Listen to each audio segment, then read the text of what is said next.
ಅಡಿಗೊಂದು ಗುಡಿ ಪೂಜಿಸಿ ದಿನವಿಡಿ ಪತಿಯೊಳಗಿರುವಳು ಸತಿಯು.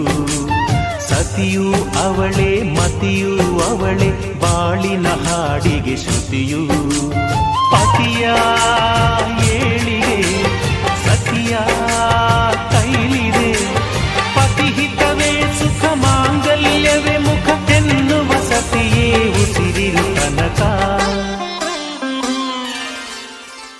ಸುಮತಿ ಸುಮತಿ ಶ್ರೀಮತಿ ಆರು ಗುಣಗಳೇ ನಿನಗಾರತಿ. ಮನಕ್ಕೆ ಒಡತಿ ಮನೆಗೆ ಗರತಿ ಬಾಳಿನ ಹಾಡಿಗೆ ಶ್ರುತಿಯು.